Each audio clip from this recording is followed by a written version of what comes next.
আগে মাস বাক্য সংকল্পটা হবে, তারপরে টাকা পড়বে এখানে। যাও মাছ বাক্যটা তো কবে খালি জায়গায় কবে গরু থাকলে টাকা লাগবে। কত গাভী মূল্য কত? কত গাউন? 16। এই প্রশ্ন কিন্তু করছে, বলেন গাভী মূল্য 30,000 কোথায়? আগেরটা বলো না। 30,000 টাকা। ওই অনুপাতে, ওই অনুপাতে। এই কথা এখানে প্রশ্ন করা কি উচিত হয়েছে? না না, একদম সঠিক কথা। একটু তাকাও, 30,000 টাকা দুঃখ করে আমার একটু তাকাও না, দেশি রেখো তাকাইতে। কত সেটা জিজ্ঞেস করা উচিত না।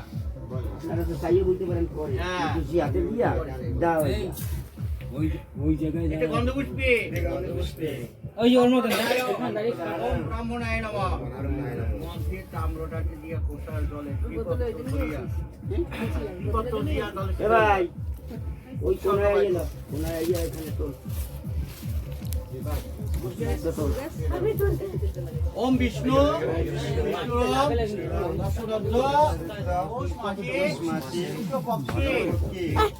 মারে কেন?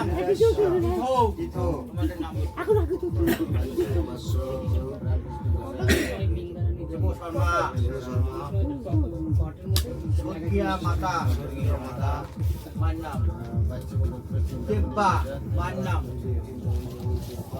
স্বর্গীয় হবে না, স্বর্গীয় কথা বলবো না। বাস্য পুত্রায় প্রেতায় মাতা, এবার মায়ের নাম অসৌজন্তা দ্বিতীয়াহ্নি। আবার বলো বাস্য পুত্রায় প্রেতায় মাতা, আবার মায়ের নাম। তারপর কি প্রেত লোক পরিত্যাগ পরিভ্রমণ আছে কি এখানে? ওটা নেই। বাবার মায়ের নাম এবার মায়ের নাম সর্ব পাপ ধারণ পূর্বকম চমৎকারা অস্থিত তপ্তা বৈতরণী নদী, বৈতরণী নদী সুখ সন্তরণ কাম ইমাং সবস্রাম গাং রুদ্র দেবতাং তথা সম্ভব পুত্র নাম্নী ব্রাহ্মণায় অহং সম্পদে।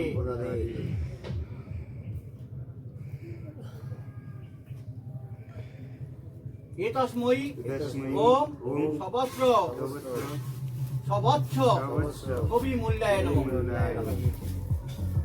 ওই করে যা, ওই করে যা, একটু ফুল দাও এর উপরে। এটা গন্ধপুষ্পে তস্মৈ ওম সবচ্ছ সবস্র সবচ্ছ কবি মূল্যায়ন। গন্ধপুষ্পে এতৎ অধিপতায়ে, আবার পুষ্প দাও। দেবায় ওম বিষ্ণুবে নমঃ। ওম এতৎ সম্প্রদানায় ব্রাহ্মণায় নমঃ। আচ্ছা, ডান হাতের পুষ্প নিয়ে বাম হাতের উপরে স্পর্শ করে দাও। ওম বিষ্ণু বিষ্ণুরম, আবার মাস বাক্য বিষ্ণুরম সদধ্য পৌষ মাসে শুক্লপক্ষে ত্রয়োদশ্যাং তিথৌ। তোমাদের নাম গোত্র বহু উচ্চারণ হয় কেন? বাস্য গোত্র, বাস্য নিজেদের নাম বাস্য গোত্র দেব শর্মা। তারপরে মায়ের নাম বাস্য গোত্রায় প্রেতায় দেব্বা। মায়ের নাম উচ্চারণ মায়ের নাম করে করে তারপরে দেব্বা। মায়ের নাম দেব্বা বা চিন্তামণি দেব্বা, এই একটাই বলো। চক্রবর্তী ঘোষাল দেব্বা, বেশ। হ্যাঁ, আগে এলে দরকার হয় না।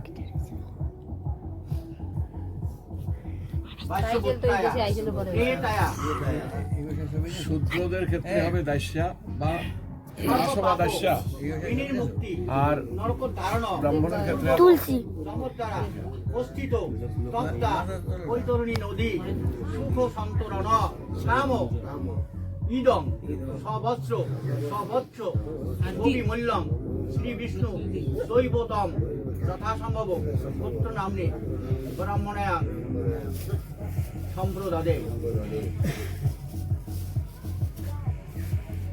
ওম সবৎসয় সভোজ্জায় ওম জগদ্দারে মহাগরি তপ্তা বৈতরণী নদী তান্তু তন্তুং দদাম্যেনা কৃষ্ণাং বৈতরণীঞ্চ কাম জমদ্দারে মহাগরি তপ্তা বৈতরণী নদী উষ্ণতয়া মহাবেগা অস্থিকে তরঙ্গিনী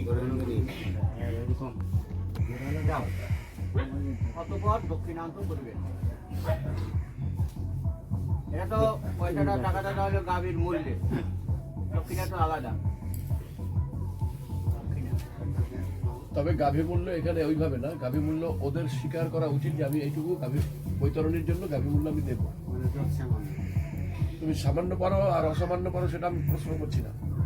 এটা বৈতরণী হচ্ছে, কেন বৈতরণী করতে হয়, বৈতরণী করছি কেন, এটা জীবদ্দশায় কেউ করতে পারে, কেউ মৃত্যুর পরে যে বৈতরণী করে এটা জীবদ্দশাও কেউ করলে করতে পারে, মৃত্যুর আগেও করা যায়, মৃত্যুর পরেও করা যায়। ঠিক আছে। কেন বৈতরণী করতে হয়, আগেও করে বলছে আমাদের শাস্ত্রের মধ্যে যেটা, আমাদের মৃত্যুকালে আমাদের সবাই এই বৈতরণীর ঘাটে গিয়ে দাঁড়াতে হবে এবং এইটা পার হওয়ার জন্য ওপার থেকে এপারে তরণী পাঠাবে। তরণী মানে কি, নৌকা।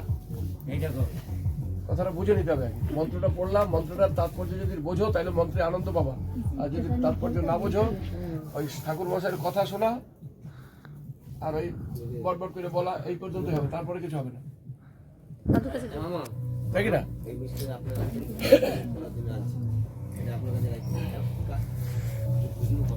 তারা বলছে বৈতরণী, তরণী শব্দের অর্থ নৌকা। হ্যাঁ, বৈতরণী যেখানে নৌকা নাই, তাহলে নৌকা নাই, কোথায় নৌকা নাই, তাহলে নদী আছে, তাহলে সেই নদীটি কেমন?